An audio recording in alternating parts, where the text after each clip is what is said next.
Assalamualaikum warahmatullahi wabarakatuh. Waalaikumsalam warahmatullahi wabarakatuh. Alhamdulillah, alladzi arsala rasulahu bil hidayah wa dinil haqq liyudhhirahu 'ala ad-din kulli walau kariha al-kafirun. Allahumma shalli wa sallim wa barik ala Muhammad wa ala alihi wa ashabihi wa man tabi'ahum bi ihsan ila yaumil qiyamah. Rabbi sadri wa yassir li 'amri wahlul 'uqdatam min lisani yafqahu qawli. Alhamdulillah, puji syukur pada Allah Subhanahu wa taala. Pada malam yang berbahagia ini kita kembali bertemu di kajian telaah kitab As-Sakhsiyah Islamiyah yang kelima. Alhamdulillah, guru kita Ustaz Ismail masih diberikan kesehatan dan kelapangan sehingga bisa menyiapkan waktu beliau, menyisihkan waktu beliau di sela-sela kesibukan beliau untuk bersama kita mentelaah kitab ini untuk bisa memperjelas, mempermudah pemahaman kepada kita, kemudian ini bisa menjadi amal maupun bekal buat kita di dalam menjalani dakwah ataupun kehidupan kita. Salawat dan salam tidak lupa selalu kita sampaikan kepada junjungan kita Nabi Muhammad Sallallahu Alaihi Wasallam. Mudah-mudahan apa yang menjadi risalah beliau kita tetap istiqomah memegangnya, bahkan dakwahkan telah juga menjadi dan kita berhak mendapatkan syafaat dari baginda Nabi Muhammad Sallallahu Alaihi Wasallam. Pada Ustaz Nabi, kami persilakan waktu dan kesempatannya. Kepada Ustaz. Baik, Bismillahirrahmanirrahim. Assalamualaikum warahmatullahi wabarakatuh. Waalaikumsalam warahmatullahi wabarakatuh. Alhamdulillahirabbil alamin. Wassalatu wassalamu ala sayyidil mursalin wa ala alihi wa ashabihi at-tayyibin. Allahumma faqihna fid din wa 'allimna ta'wil waftah 'alaina futuhal 'arifin ya rabbal alamin. Allahumma inna nas'aluka 'ilman nafi'an wa rizqan thayyiban wa 'amalan mutaqabbala. Wa na'udzubika min 'ilmin la yanfa'u wa 'amalin la yurfa'u wa du'ain la yusma'u. Alhamdulillah, para peserta kajian yang dirahmati Allah Subhanahu wa taala. Di kesempatan malam hari ini kita melanjutkan pembahasan berkenaan dengan masih berkaitan dengan bab aqidah ya, al-aqidah al-islamiyah. Dan insyaallah malam hari ini kita masuk ke bagian terakhir ya, bagian terakhir daripada kitab bagian terakhir dari bab al-aqidah al-islamiyah dari kitab As-Sakhsiyah al-Islamiyah. Baik, di pembahasan yang telah lalu kita telah membahas berkaitan dengan rasionalitas ya, keimanan kepada Alkitab atau Al-Kutub As-Samawiyah, termasuk diantaranya adalah Al-Quranul Karim ya, yang telah kita bahas secara bersama-sama bahwasanya Al-Quran itu masih bisa dibuktikan secara rasional, secara akli, karena faktanya masih terindra. Nah, itu berbeda dengan kitab yang telah lalu ya, seperti Taurat, kemudian juga Injil, Zabur. Nah, itu kita tidak bisa mengimani kitab-kitab itu dengan cara atau dengan metode rasional atau dengan dalil nakli gitu ya. Kenapa? Karena faktanya sudah tidak terindra lagi. Kita mau melihat Taurat misalnya yang asli, nah itu sudah tidak ada ya. Artinya mencari kitab yang masih otentik ya, daripada kitab-kitab itu yang memang diturunkan kepada Nabi sebelum kita seperti kepada Nabi Isa dan Nabi Musa, itu sudah tidak kita dapati lagi, sehingga kita tidak bisa membuktikan kitab-kitab itu secara akli. Jadi bagaimana kita beriman dengan kitab itu? Ya, kita beriman dengan dalil nakli ya. bahwasanya kita menetapkan atau mengimani ya bahwa kitab itu adalah kitab yang diturunkan oleh Allah Subhanahu wa taala itu semata-mata dengan dalil nakli, karena Al-Qur'an sendiri telah menjelaskan bahwa kitab-kitab itu adalah kitab yang pernah Allah turunkan kepada para rasul sebelum Rasulullah Shallallahu Alaihi Wasallam. Nah, di bagian berikutnya yaitu berkenaan dengan keimanan kepada al-anbiya war rusul, ya. Keimanan kepada para nabi dan para rasul. Ya. Di bagian ini Syekh Taqiyuddin An-Nabhani menjelaskan bahwasanya ada perbedaan juga nanti keimanan kepada Rasulullah Muhammad Sallallahu Alaihi Wasallam dengan para rasul sebelum beliau, ya, atau para nabi sebelum beliau. Dalil keimanan atas kenabian Nabi Muhammad itu dalilnya akli, bukan nakli. Nah, kenapa akli? Ya, kenapa dalilnya akli? Padahal Rasulullah Sallallahu Alaihi Wasallam itu kan kita sudah tidak lagi berjumpa dengan beliau, ya. Artinya kita tidak bisa lagi berinteraksi dengan beliau. Ya, bagaimana kita bisa membuktikan secara akli, ya, bukan nakli, ya, bukan dengan dalil nakli. Ya. Syekh Taqiyuddin An-Nabhani beliau menjelaskan bahwasanya bukti bahwasanya kenabian Muhammad Sallallahu Alaihi Wasallam itu kan Al-Quran. Ya, setiap nabi itu membawa bukti, ya. Jadi tidak bisa setiap orang itu mengklaim bahwa dirinya itu nabi dan rasul misalnya, seperti kemunculan nabi-nabi palsu, ya. Mereka tidak bisa mengklaim dirinya sebagai nabi atau sebagai rasul, ya, kecuali mereka mendatangkan bukti atas kenabian dan kerasulan mereka. Nah, begitulah para nabi dan rasul yang Allah utus, mereka selalu membawa bukti itu. Bukti atas kenabian mereka dan kerasulan mereka. Bukti atas kenabian Rasulullah Muhammad SAW itu masih bisa kita indra, yaitu Al-Quran. Nah, jadi bukti atas kenabian beliau itu masih ada dan kita masih bisa berinteraksi dengan bukti itu, yaitu Al-Quran itu sendiri. Nah, ketika kita sudah membuktikan bahwasannya Al-Quran itu sebagai wahyu daripada Allah Subhanahu wa taala, maka secara otomatis kita juga membenarkan, kan kita tadi membuktikan, ya, sebelumnya kita membuktikan bahwa Al-Quran itu sebagai wahyu itu kan secara rasional dengan dalil akli. Maka secara otomatis, ya, ketika bukti itu telah kita yakini, ya, secara akli bahwa dia adalah wahyu daripada Allah Subhanahu wa taala, maka secara otomatis orang yang membawa bukti itu, ya, maka dia adalah seorang nabi. Ya, jadi kalau Al-Qur'an sudah kita buktikan secara rasional, ya, dengan dalil akli, maka orang yang membawa atau orang yang diutus dengannya, yaitu Rasulullah Muhammad SAW sebagai seorang utusan Allah, itu juga secara otomatis terbukti sebagai utusan. Ya. Jadi itu perbedaan, ya, kita mengimani Nabi Sallallahu Alaihi Wasallam dengan mengimani para nabi dan rasul sebelum beliau. Nah, para nabi dan rasul sebelum beliau, karena pertama jelas mereka sudah tidak bisa kita temui, yang kedua bukti atas kenabian mereka juga tidak bisa kita temui. Maka jalan satu-satunya untuk mengimani mereka adalah dengan jalan mengambilnya dari dalil nakli, ya. Karenanya Al-Quran menginformasikan kepada kita siapa saja nabi dan rasul yang pernah diutus oleh Allah Subhanahu wa taala. Dan itulah yang kita kenal dengan 25 nabi dan rasul. Nah, itu disebutkan secara spesifik di dalam Al-Quran, ya. Karenanya beriman kepada 25 nabi dan rasul itu jalannya adalah dengan dalil nakli. Dan dalil yang telah menetapkan kenabian mereka dan kerasulan mereka adalah dalil qat'i, yaitu Al-Quran itu sendiri. Maka mengimani mereka secara tafsili, ya, secara terperinci, itu hukumnya juga wajib.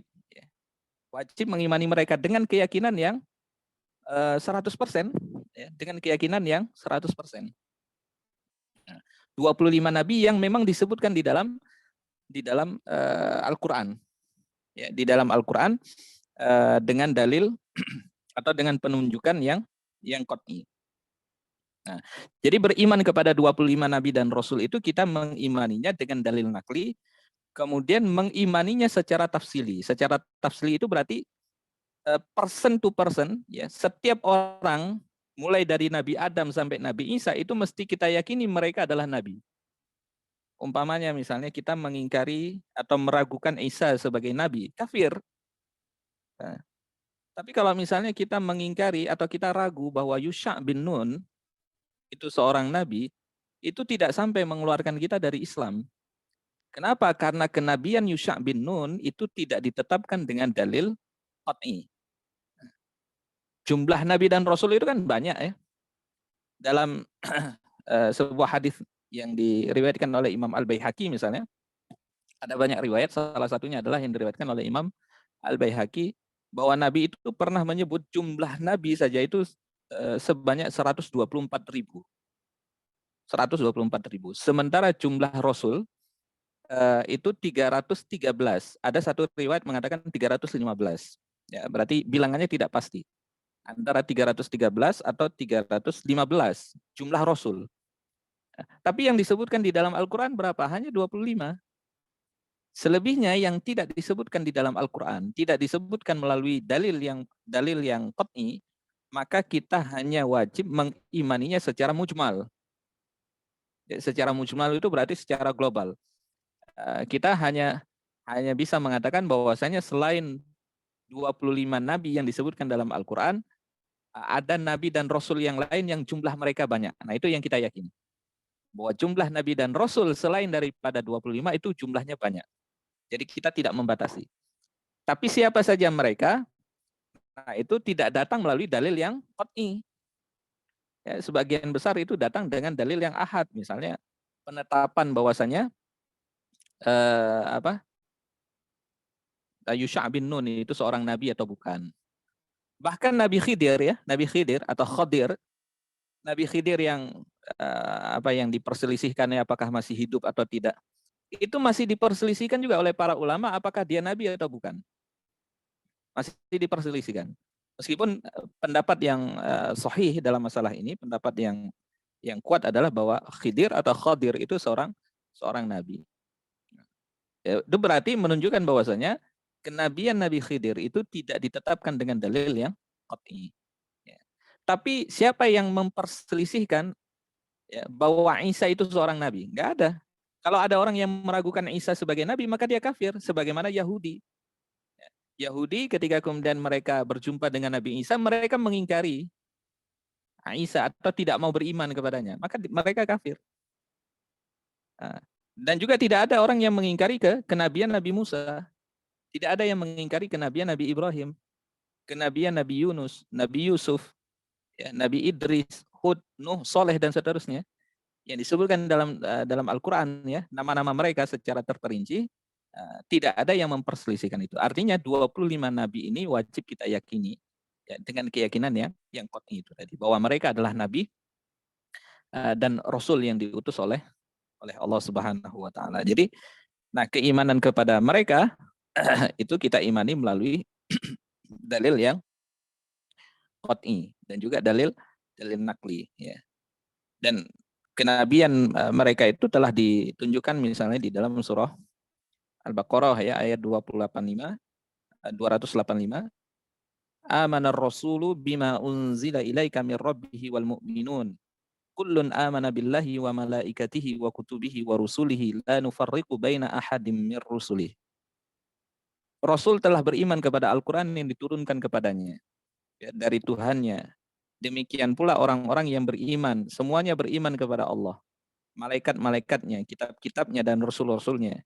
Mereka mengatakan, la nufarriqu baina ahadim mir rusuli. Kami tidak membeda-bedakan antara seorang pun dengan yang lain daripada rasul-rasulnya.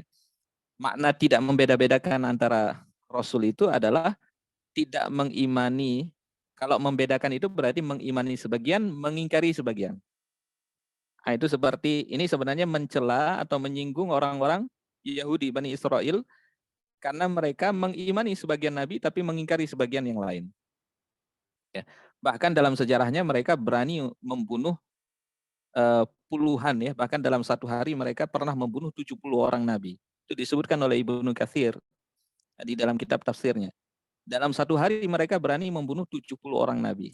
Ya. Pagi hari mereka membunuh nabi, sore hari mereka berdagang di pasar, ya, seperti orang tidak bersalah. Bukan orang biasa yang dibunuh, tapi nabi. Nah, begitu juga ketika datang nabi, ada sebagian nabi yang datang kepada mereka, itu mereka ingkari. Termasuk juga Nabi Yuna Muhammad SAW yang mereka ingkari. Padahal sebelumnya mereka beriman. Karena disebutkan di dalam Taurat, ya. Disebutkan di dalam Taurat itu sampai rinci, ya, serinci-rincinya. Ciri-ciri Nabi, fisiknya seperti apa, di mana Nabi diutus, kemana Nabi hijrah. Karenanya kemudian mereka menunggu-nunggu Rasulullah SAW di Madinah. Ya. Sebagaimana kita tahu ada 3 kabilah besar Yahudi di sana, yaitu Bani Nadir, Bani Qainuqa, dan Bani Quraidah. Itu sebenarnya mereka menunggu Rasul. Karena mereka tahu di dalam Taurat itu sudah ada informasi itu. Ya'rifunahu kama ya'rifuna abna'ahum. Ya, itu disebutkan dalam Al-Quran. Jadi mereka itu orang-orang Yahudi mengenali Nabi itu sebagaimana mereka mengenali anak-anak mereka. Tapi kenyataannya ketika kemudian mereka berjumpa dengan Nabi, mereka ingkari, tidak mau beriman. Itulah Yahudi yang mereka membeda-bedakan antara para Nabi dan Rasul. Diimani sebagian, diingkari sebagian. Nah, kita itu tidak begitu. Kita mengimani semua Nabi, semua Rasul yang disebutkan di dalam Al-Quran. Kita beriman kepada Musa, kita beriman kepada Isa, ya, alaihi wassalam. Kita beriman kepada seluruh Nabi. Ya. Karenanya kemudian orang-orang beriman itu dia pasti akan mengatakan la nufarriqu baina ahadim mir rusulih. Nah. Kemudian dalam ayat yang lain ini yang disebutkan sebagian, ya, nama para nabi yang 25, misalnya dalam surah Al-Baqarah ayat 136. Qulu amanna billahi wa ma unzila ilaina wa ma unzila ila Ibrahim wa Ismail wa Ishaq wa Yaqub wal asbati wa ma utiya Musa wa Isa wa ma utiyan nabiyyuna min rabbihim. Katakanlah wahai orang-orang mukmin, amanna billah, kami beriman kepada Allah dan kepada apa yang diturunkan kepada kami dan apa-apa yang diturunkan kepada Ibrahim, Ismail, Ishaq, Yaqub, al-asbat. Al-asbat itu anak cucu daripada Yaqub. Dan apa-apa yang diberikan kepada Musa, Isa, dan apa-apa yang diberikan kepada para nabi dari Tuhan mereka. La nufarriqu baina ahadim minhum wa nahnu lahu muslimun. Dan kami tidak membeda-bedakan, ya, di antara mereka, ya, dan kami adalah orang-orang yang berserah diri kepadanya. Ini disebutkan secara sebagian, ya. Nah, ada ayat yang kemudian menyebutkan secara keseluruhan, ya, nama-nama nabi yang wajib untuk kita imani, ya. Misalnya di dalam ayat yang di dalam surah Al-An'am misalnya, ya, ayat 83 sampai 86 itu disebutkan oleh Allah Subhanahu wa taala nama-nama nabi yang lain selain daripada yang disebutkan tadi, ya. Wa wahabna lahu Ishaq wa Yaqub kullan hadaina wa Nuhan hadaina min qabl wa min dzurriyyatihi Daud wa Sulaiman wa Ayyub wa Yusuf wa Musa wa Harun wa kadzalika najzil muhsinin wa Zakaria wa Yahya wa Isa wa Ilyas kullum minas salihin wa Ismaila wa Yas'a wa Yunus wa Luta wa kullam faddalna 'alal 'alamin. Kemudian dalam ayat yang lain Allah mengatakan innallaha astafa Adama wa Nuha wa ala Ibrahim wa ala Imrana 'alal 'alamin, dan seterusnya. Jadi ada beberapa surah, ada beberapa ayat di beberapa surah yang menyebutkan secara lengkap semua nama para nabi dan rasul yang Allah pernah utus. Nah, seperti yang tadi kita sebutkan bahwasanya bahwa ketika Allah telah menyebutkan nama-nama nabi secara spesifik semacam itu, maka wajib bagi kita untuk mengimani mereka dan tidak mengingkari satupun di antara mereka, ya. Jadi pengingkaran terhadap satu nabi dari 25 nabi yang disebutkan itu bisa menyebabkan seorang muslim itu menjadi kafir, dia keluar dari Islam. Nah, tapi kalau misalnya kita mengingkari sebagian nabi yang tidak disebutkan dengan dalil yang qat'i, maka tidak sampai kafir. Ya. Jadi kita cukup tasdik saja ya. Misalnya Nabi Syam'un misalnya, salah satu nabi di kalangan Bani Israel. Kemudian Nabi Samuel misalnya. Nah, itu nama-nama mereka mungkin nanti disebutkan di dalam banyak hadis Nabi SAW, ataupun mungkin datang dalam kisah-kisah Israiliyat ya dan seterusnya. Nah, ini keimanan kepada Nabi SAW dan kepada para rasul, dan itu merupakan bagian dari rukun iman, min arkanil iman ya. Jadi keimanan kepada min arkanil iman. Ya, merupakan bagian daripada rukun iman. Nah, nanti ada penjelasan kalau di bab Al-Anbiya war Rusul. Nanti Syekh Taki akan menjelaskan perbedaan antara Nabi dan Rasul. Ya, antara Nabi dan Rasul. Perbedaan di antara mereka.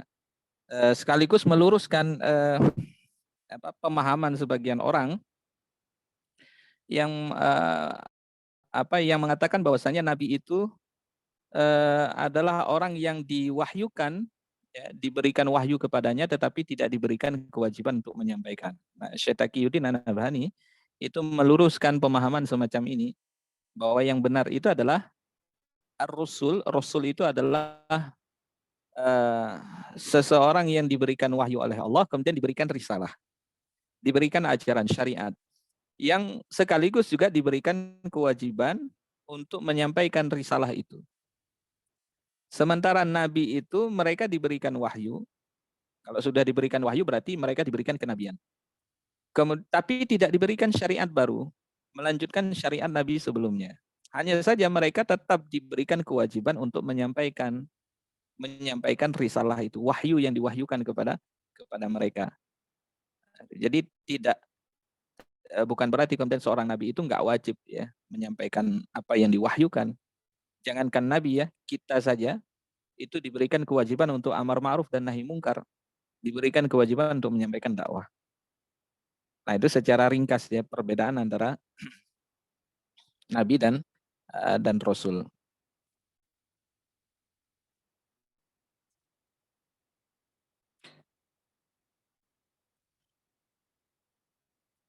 Nah, itu berkaitan dengan keimanan kepada nabi dan rasul. Adapun dalil iman terhadap hari akhir.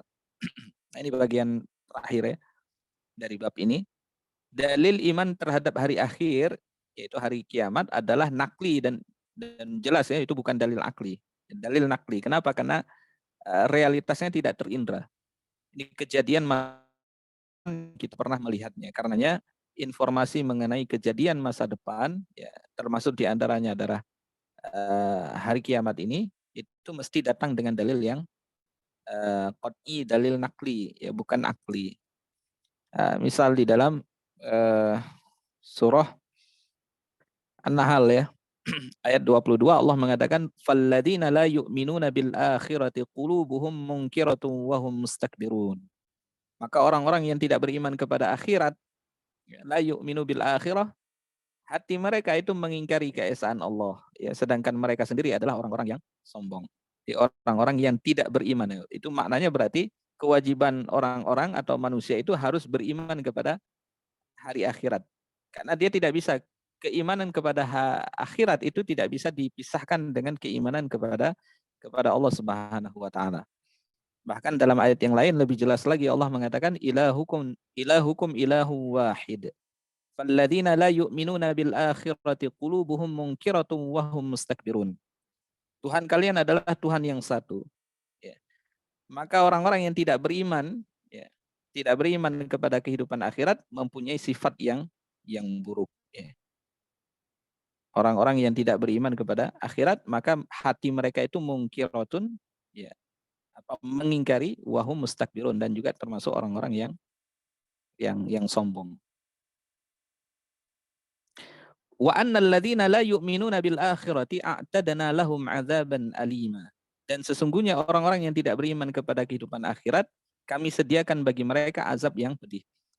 Di dalam Al-Quran kalau kemudian Allah menyebut azaban aliman ya bagi sebagian kaum, itu maknanya bahwasanya mereka akan merasakan kehidupan di dalam neraka itu abadi selama-lamanya. Orang-orang yang mendapatkan azaban aliman ya, azab yang sangat menyakitkan, azab yang pedih, itu menunjukkan bahwasanya mereka masuk ke dalam neraka itu abadan, abadi selama-lamanya. Ya. La nihayatalah, tidak ada kesudahannya. Jadi ketika Allah mengatakan bahwasanya orang-orang yang tidak beriman kepada akhirat, maka kami sediakan bagi mereka azab yang pedih, itu maknanya mereka masuk ke dalam neraka itu selama-lamanya. Itu menunjukkan pengingkaran terhadap akhirat itu merupakan kekufuran. Ya. Sekalipun dia beriman kepada Allah, tapi tidak beriman kepada akhirat, ya, maka dia kufur.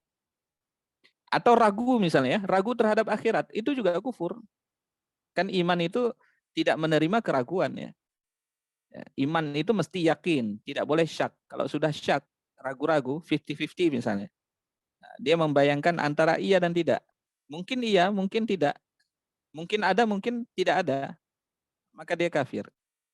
Nah, orang yang semacam ini, itu sama saja dengan dia mengingkari akhirat itu ya. Mengingkari hari kiamat, mengingkari hari kebangkitan, ya. Mengingkari adanya surga dan neraka. Dalam ayat yang lain Allah mengatakan فَإِذَا نُفِخَ فِي الصُّورِ نَفْخَةٌ وَاحِدَةٌ وَحُمِلَتِ الْأَرْضُ وَالْجِبَالُ فَدُكَّتْ دَكَّةً وَاحِدَةً فَيَوْمَئِذٍ وَقَعَتِ الْوَاقِعَةُ وَانشَقَّتِ السَّمَاءُ فَهِيَ يَوْمَئِذٍ وَاهِيَةٌ وَالْمَلَكُ عَلَى أَرْجَائِهَا وَيَحْمِلُ عَرْشَ رَبِّكَ فَوْقَهُمْ يَوْمَئِذٍ ثَمَانِيَةٌ يَوْمَئِذٍ تُعْرَضُونَ لَا تَخْفَى مِنكُمْ خَافِيَةٌ. Ini kejadian hari kiamat ya, di dalam surah Al-Haqqah ayat 13 sampai dengan 18. Allah mengatakan di dalam ayat itu, maka apabila nafkhah itu sangkakala ya, ditiup dengan sekali tiup, dan diangkatlah bumi dan gunung-gunung, lalu dibenturkan keduanya dengan sekali bentur. Maka pada hari itu terjadilah apa yang kita sebut dengan hari kiamat.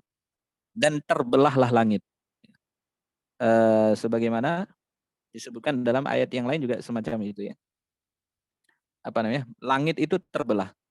Ya. Karena pada hari itu langit itu menjadi lemah. Dan malaikat-malaikat berada di penjuru-penjuru langit. Dan pada hari itu 8 orang malaikat menjunjung arsy Tuhanmu di atas kepala mereka. Pada hari itu kamu dihadapkan kepada Tuhanmu. Tidak ada sesuatu pun dari keadaanmu yang tersembunyi bagi Allah. Ya, itu hari di mana kemudian seseorang itu dia akan lari daripada keluarganya. Yauma yafirrul mar'u min akhihi wa ummihi wa abihi. Orang yang menyaksikan hari itu, hari kiamat itu, dia akan lari daripada saudaranya, dari ibunya, dari ayahnya. Bahkan seorang ibu yang sedang menyusui anaknya, anaknya pun akan ditinggal. Saking dahsyatnya. Ya.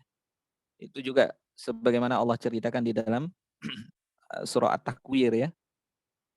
Idza syamsu kuwirat. Apabila matahari itu digulung.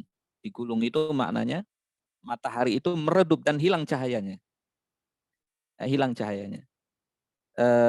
Seperti apa ya? Seperti bintang yang runtuh. Bintang yang runtuh itu, maka dia hilang cahayanya. Berarti terjadi keadaan yang gelap ya. Matahari ketika kemudian dia digulung, maknanya cahayanya itu hilang, maka akan terjadi gelap gulita. Wa takunul jibalu kal'ihnil manfush. Kemudian gunung-gunung itu seperti bulu-bulu yang diterbangkan. Al-ihnu itu seperti bulu domba ya. Kalau kita ngambil bulu domba, kemudian kita letakkan di tangan, kemudian kita tiup. Kemudian berterbanganlah bulu-bulu itu. Nah, seperti itulah gunung itu terangkat di hari itu. Kita tidak pernah membayangkan ada gunung yang terbang ke langit. Kalau hari ini mungkin kita pernah lihat bagaimana longsor ya, jatuhnya bongkahan tanah yang dalam jumlah yang besar ya, dari gunung misalnya, atau separuh gunung terbelah misalnya. Mungkin itu juga jarang kita lihat ya, kecuali mereka yang pernah menyaksikan meletusnya Gunung Krakatau misalnya. Itu pun masih kalah dahsyat dengan hari kiamat. Nah, itu gunung yang jatuh ke bawah. Nah, hari kiamat itu justru gunung itu yang akan terbang ke langit seperti bulu-bulu yang diterbangkan. Itu keadaan yang yang kita tidak pernah membayangkan akan terjadi hari yang demikian dahsyatnya. Karenanya di ayat yang lain Allah mengatakan yaumun azimun, itu hari yang maha dahsyat, ya. Hari yang maha dahsyat. Seseorang itu dia akan memikirkan, dia hanya memikirkan dirinya sendiri, dia akan melupakan bahkan anaknya sendiri akan dilupakan, suaminya, istrinya, ayahnya, saudaranya, dan seterusnya.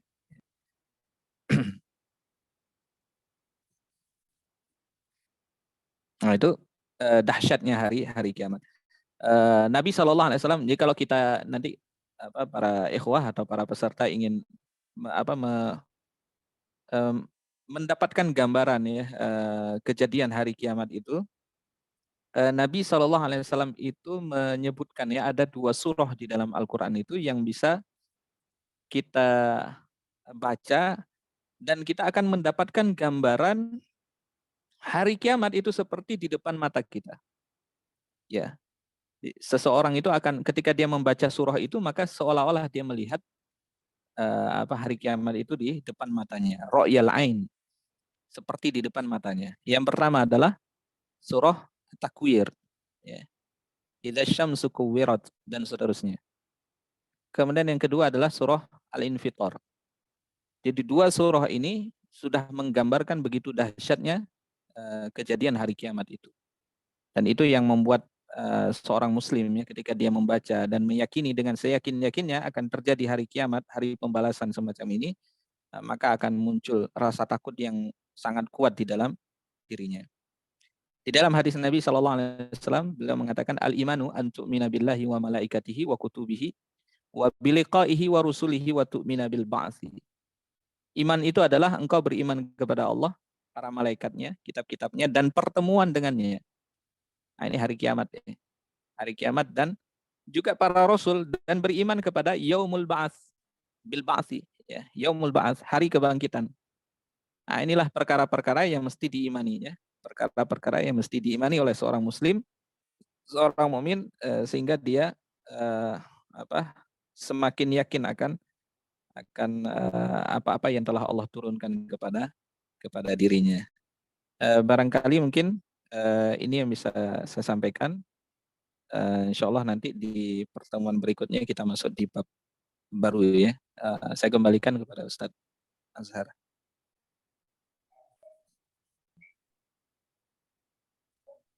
Ya, alhamdulillah.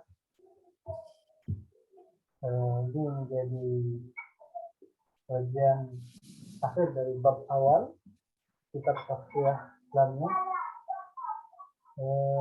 penjelasan tentang akidah Islam yang juga barusan disampaikan oleh beliau berkaitan dengan keimanan kepada Nabi maupun Rasul. Bapak Ibu, boleh jadi ini kajian yang bukan sekali atau 2 kali kita dengar. Nah, namun boleh jadi ada hal yang bisa saja di antara kita menemukan hal-hal yang belum ada jawabannya, atau mungkin ada yang ingin bertanya atau ada yang belum jelas, terkhusus terkait dengan bab akidah. Ya bisa saja berkaitan dengan materi malam ini maupun materi yang di awal yang kita bahas di awal ya, baik dari mengenai Allah sampai di bagian akhir ya, tadi sampai diakhiri tentang mengenai hari akhirat. Nah, kepada Bapak Ibu jika ada yang bertanya bisa nanti melalui kolom chat, nanti akan kami pilihkan atau kami baca, ataupun langsung melalui raise hand ya, bisa langsung bertanya kepada Ustadz terkait dengan apa yang ingin ditanyakan.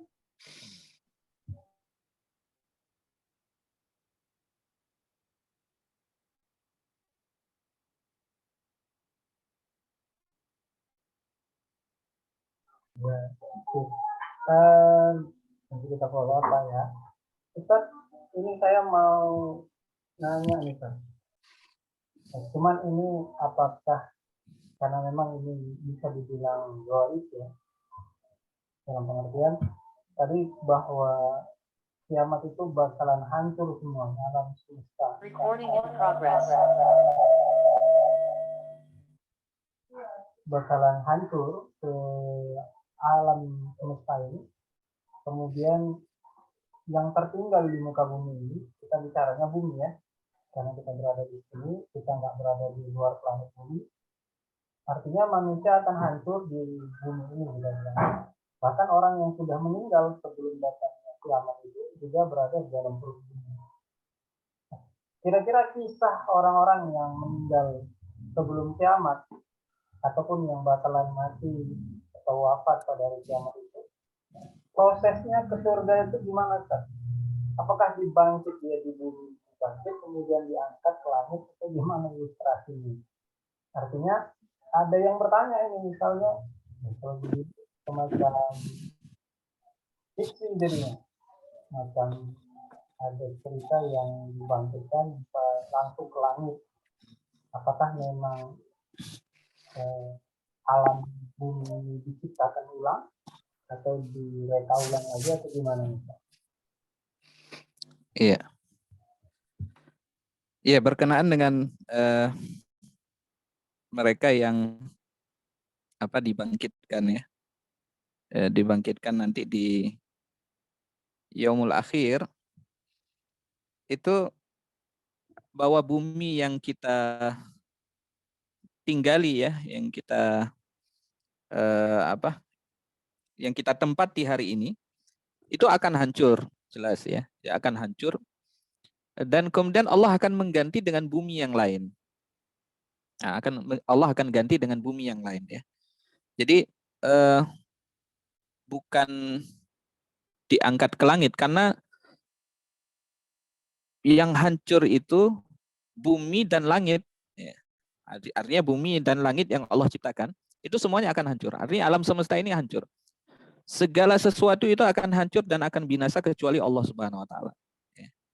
Di segala sesuatu akan hancur kecuali Allah Subhanahu wa taala. Itulah peristiwa hari kiamat. Nah, setelah kemudian Allah menghancurkan, kemudian mencabut nyawa makhluknya, kemudian Allah ganti bumi ini dengan bumi yang lain. Allah ganti bumi ini dengan bumi yang lain. Maksudnya tempat di mana kemudian Allah akan mengumpulkan seluruh manusia itu mulai dari masa Nabi Adam sampai manusia terakhir. Itulah yang kita sebut dengan padang mahsyar. Ya. Dan pada hari itu Allah mengganti bumi yang kita tempati dengan bumi yang lain. Dan itu digambarkan kalau di dalam hadis itu seperti hamparan tanah ya. Hamparan tanah yang tidak ada tempat yang tinggi, artinya nggak ada bukitnya. Tempat seperti padang lapang begitu ya.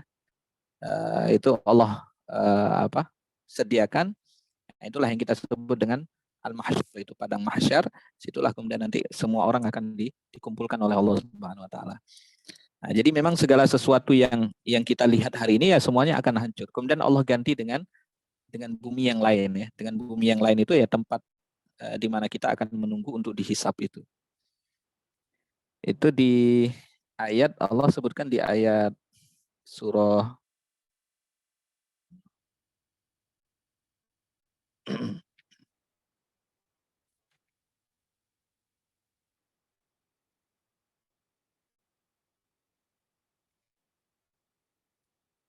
saya lupa ya, surah apa di ayat yang keberapa.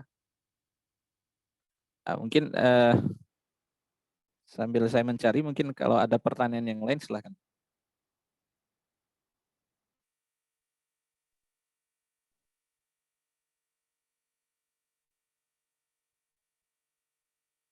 Ya, monggo Bapak Ibu, kalau ada yang ingin bertanya, baik berkaitan dengan bahasan kita malam hari ini maupun bahasan kita yang di awal ya, bahasan tentang iman kepada Allah, kepada Al-Quran, Rasul, dan perkara keimanan kepada malaikat.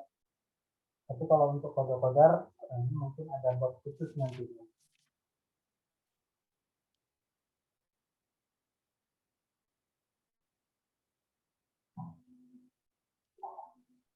Ya boleh, silakan Ibu, Ibu Atin ya. Tafadhol Ibu kalau memang ingin bertanya langsung. Ya Ustaz, Assalamualaikum warahmatullahi wabarakatuh. Waalaikumsalam warahmatullahi wabarakatuh. Mungkin agak keluar ya dari tema ya Ustaz yang akan saya tanyakan. Ini terkait bagaimana membantah statement ulama ya, tokoh ulama yang ini ya cukup inilah di Bogor ya. Beliau mengatakan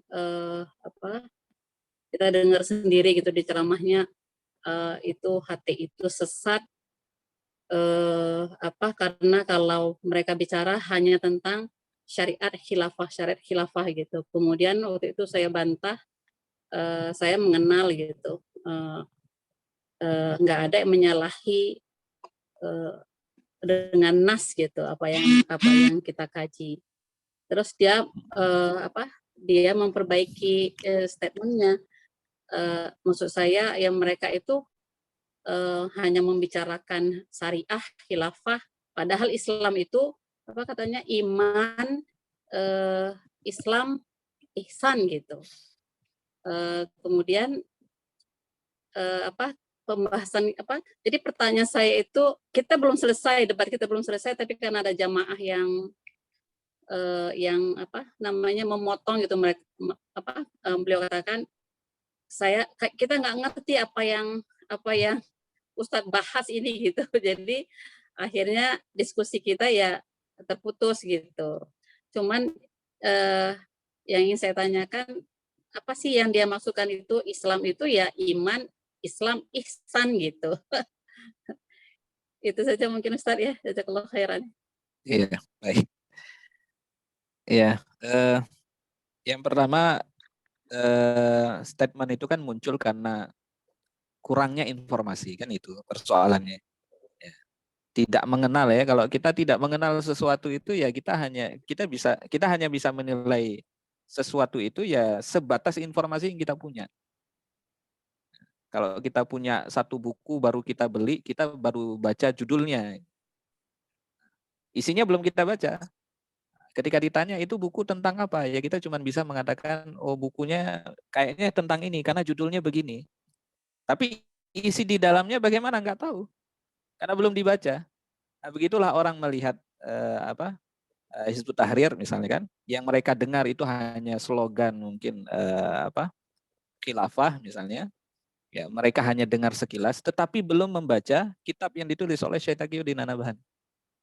Nah, sehingga lahir kesimpulan-kesimpulan yang prematur semacam itu. Dan itu tugas kita ya, tugas kita. Artinya sebenarnya kita nggak perlu capek-capek untuk membantah hal itu. Ya, yang jelas kita harus masif ya. Kalau kita semakin intens ya menyampaikan pemikiran yang kita emban ya, isi kitab Syekh Taqiyuddin ini kita sampaikan akan melihat bahwa apa yang diemban oleh Hizib itu adalah bukan hanya semata-mata persoalan khilafah. Khilafah itu adalah mahkota kewajiban. Jadi puncak daripada kewajiban ya, bahwa syariat ini nggak bisa akan tegak kecuali dengan khilafah itu. Sakofah ini nggak akan terjaga kecuali kemudian ada penjaganya, yaitu al-khilafah al-islamiyah. Jadi sebenarnya urusannya adalah urusan ya kita memperbanyak atau kemudian memasifkan dakwah itu saja. Kemudian berkaitan dengan iman, Islam, dan ihsan, bahwa Islam itu terdiri dari 3 rukun. Ya. Ini pendapat sebagian ulama mengatakan bahwa Islam itu terdiri dari 3 rukun. Yang pertama iman, yang kedua Islam, yang ketiga ihsan. Kesimpulan itu diambil dari hadis Jibril dalam riwayat Muslim, ketika Jibril itu datang kepada Rasulullah SAW bertanya tentang, ya Muhammad akhbirni anil Islam. Nah, kemudian Nabi mengatakan kan bahwa Islam itu adalah syahadatu an la ilaha illallah wa anna Muhammadar Rasulullah wa iqamus shalah wa ita'uz zakah, kemudian wal hajju wa shaumu Ramadan. Rukun Islam itu. Kemudian Jibril bertanya lagi, akhbirni anil iman. Kemudian Nabi mengatakan antu'mina billahi wa malaikatihi wa kutubihi wa rusulihi wal yaumil akhir wal qadri khairihi wa syarrihi. Kemudian ditanya lagi apa itu ihsan. Itu ta'budallah ka'annaka tarahu. Ihsan itu maknanya engkau melihat Allah, engkau beribadah kepada Allah seolah-olah engkau melihatnya. In lam takun tarahu fa innahu yarok. Kalau engkau tidak sanggup melihatnya, tidak bisa melihatnya, maka sesungguhnya dia melihat. Nah, itu ihsan. Nah, itu rukun ketiga yang mereka sebut. Nah, sebenarnya apa itu ihsan? Apa itu iman? Apa itu Islam? Apa itu ihsan? Iman itu adalah perkara akidah. Nah, apakah kita mengingkari rukun iman? Kan enggak. Justru yang kita bahas sekarang adalah rukun iman. Nah, kemudian Islam, apakah kita mengingkari rukun Islam? Justru di kitab di kitab-kitab yang ditulis oleh Syekh Taqiyuddin An-Nabhani banyak syariat itu. Syariat itu sendiri. Termasuk diantaranya di situ adalah rukun Islam. Kemudian ihsan itu apa? Ihsan itu sebagian ulama mengatakan tasawuf, sebagian mengatakan tazkiyatun nafs, pembersihan diri ya dari penyakit-penyakit hati. Nah, apakah kemudian kita juga membahas itu? Iya, jelas. Kita min muqawimat an-nafsiyah al-islamiyah. Itu isinya apa? Isinya tazkiyatun nafs. Ya, isinya tazkiyatun nafs. Nah, meskipun ada rukun yang keempat ya. Ada rukun yang keempat, itu yang disebutkan oleh Al-Habib Abu Bakar Al-Masyhur yang baru wafat ya beberapa hari yang lalu. Salah satu ulama tarim, yaitu berkaitan dengan ilmu ma'rifatu alamatis sa'ah. Karena di hadis itu di bagian akhir itu Jibril itu kan bertanya kepada Rasulullah, ya Muhammad mata sa'ah, kapan hari kiamat itu? Ya. Kemudian Nabi mengatakan mal mas'ulu anha bi'a'lama minas sa'il. Orang yang ditanya itu tidak lebih tahu daripada yang bertanya. Tapi kemudian Jibril mengatakan, kalau begitu sampaikan apa tanda-tandanya. Maka kemudian Nabi mengatakan, menyampaikan sebagian tanda-tandanya. Itu disebut dengan alamatus sa'ah. Nah, itulah yang disebut dengan fikih tahawulat. Ya, sebagian ulama merumuskan ada yang namanya fikih tahawulat. Itu bicara tentang tanda-tanda akhir zaman dan bagaimana menyikapinya. Ya, tanda-tanda hari kiamat baik yang sugro maupun yang kubro dan bagaimana menghadapinya, merespon kejadian-kejadian itu. Nah, ada sebagian ulama yang menyebutkan rukun itu bagian dari agama. Jadi apakah kita tidak menyampaikan 3 rukun yang pertama tadi? Ya, jelas kita menyampaikan itu. Ya, kita juga menyampaikan perkara-perkara yang memang dibutuhkan oleh umat. Ya. Ya, jadi apa yang dinilai oleh sebagian orang kalau itu kemudian tidak sesuai dengan realitas ya. Dengan realitas ya berarti memang persoalannya ada pada mereka yang kurang dalam mendapatkan informasi ya. Kurang dalam mendapatkan informasinya. Nah, sebenarnya tugas kita untuk semakin intens menyampaikan pemikiran thaqafah yang kita emban kepada umat ya. Dan kita pun juga nggak boleh terbatas ya, thaqafahnya nggak boleh terbatas. Kalau terbatas ya memang terbatas juga apa yang kita sampaikan. Jadi mesti di-upgrade terus ya. Informasi mesti di-update terus. Wallahu a'lam bishawab.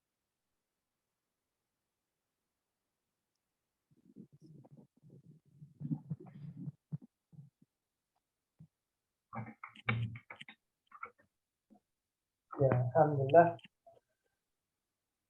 Ya.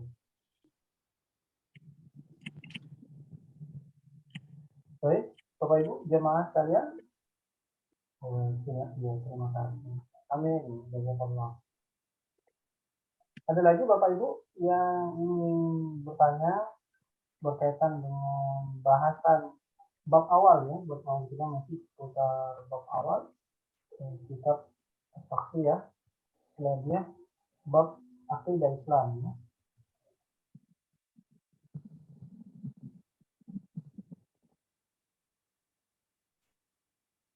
Pak Wawan ya, monggo Pak.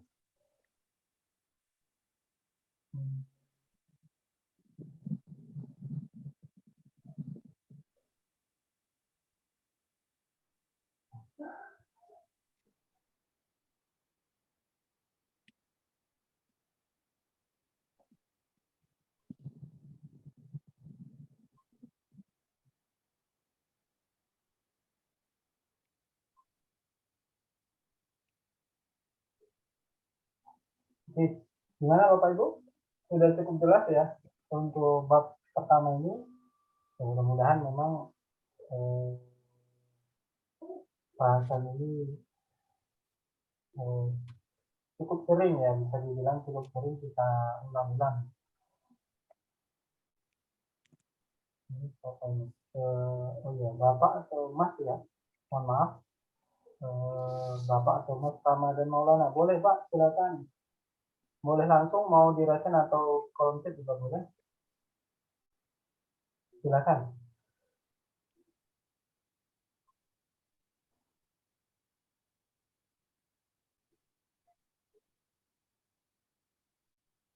Ya silakan.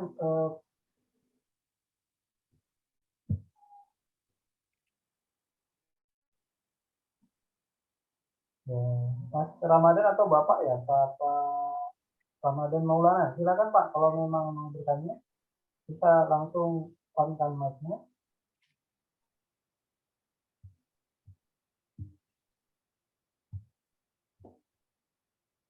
Oh, beliau mau.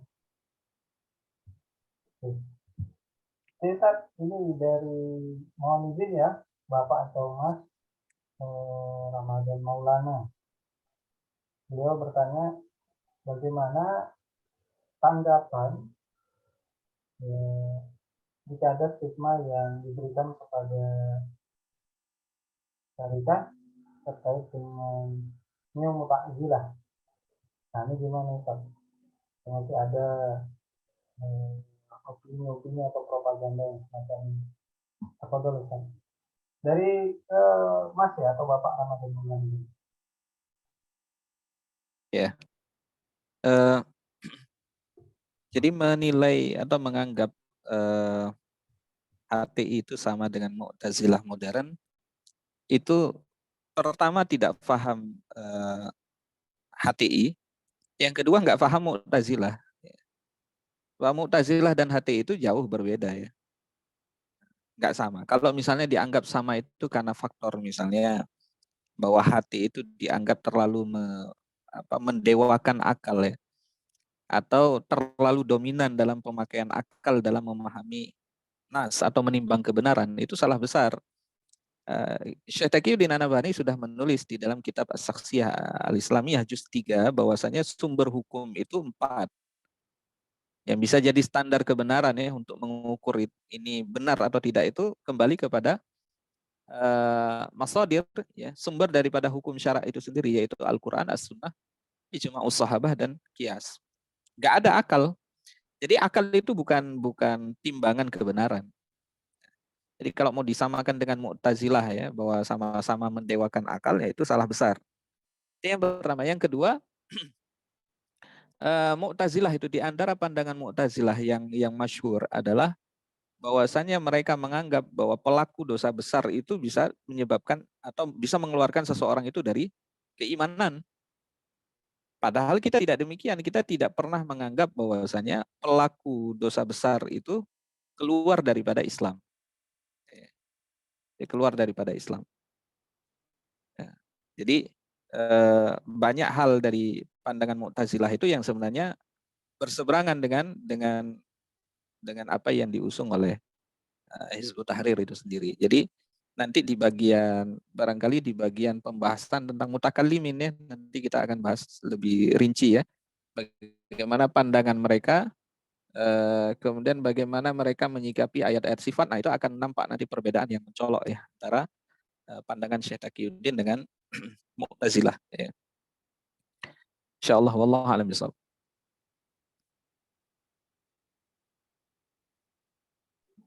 Ya, alhamdulillah. Saya kira pun sudah banyak ya di antara para sahabat kita yang mencoba memberikan penjelasan ya terkait dengan propaganda ini atau stigma semacam ini ya. Alhamdulillah, ini menjadi pengingat kembali buat kita, karena kalau bisa dibilang saya sekitar ya hampir 8 tahun ya mungkin yang lalu ini saya termasuk korbannya nih, kena stigma ini. Itu dari keluarga saya sendiri, abang kandung saya. Nah, ya alhamdulillah sampai sekarang begitu juga, belum berubah. Masya Allah. Jadi alhamdulillah Kita berharap memang bukan memperkeruh persaudaraan ya, mudah-mudahan bisa menjadi ukhuwah meskipun nanti ada di tengah-tengah keluarga kita sendiri dari satu keluarga. Bapak Ibu jamaah, ada lagi yang ingin bertanya berkaitan dengan bab pertama ini ya, di kitab tafsir. Pertama bab akidah Islam.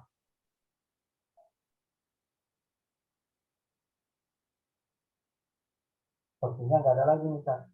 Kalau nggak ada, kita sudahi dulu Bapak Ibu ya. Nah, kira-kira ada yang mau disampaikan Ustaz untuk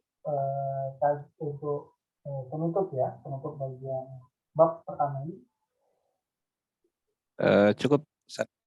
Ya, alhamdulillah Bapak Ibu jamaah sekalian, kajian malam hari ini kita selesaikan ya. Setelah kita selesaikan bab pertama, dan insya Allah nanti rekaman dari video pertama bab pertama ini bisa nanti dilihat di channel kita, channel siang malam. Bahkan yang malam hari ini juga bisa jadi tadi agak terlambat masuk, bisa nanti juga melihat rekamannya di channel YouTube kita. Ya, mohon dukungannya, tetap bisa mensupport channel YouTube kami, dan mudah-mudahan ini bisa menjadi amal jariah buat kita semua, dan juga bisa diputar-putar ulang untuk mengulang kajiannya.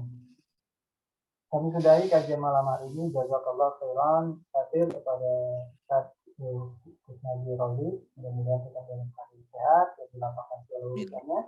Juga Bapak Ibu tetap dalam keadaan sehat, dimudahkan segala urusannya. Insya Allah kita akan ketemu lagi di kajian yang akan datang. Insya Allah kalau tidak ada halangan, Jumat malam Sabtu ya. Kalau tidak ada kajian, tidak ada halangan ya, Insya Allah kita akan kembali. Kita tutup kajian ini dengan bacaan alhamdulillah, alhamdulillahirabbil alamin, dan waktu satu majlis, subhanakallahumma wa bihamdika, asyhadu an la ilaha illa anta, astaghfiruka wa atubu ilaik. Assalamualaikum warahmatullahi wabarakatuh. Waalaikumsalam warahmatullahi wabarakatuh. Waalaikumsalam. Wa iyyakum.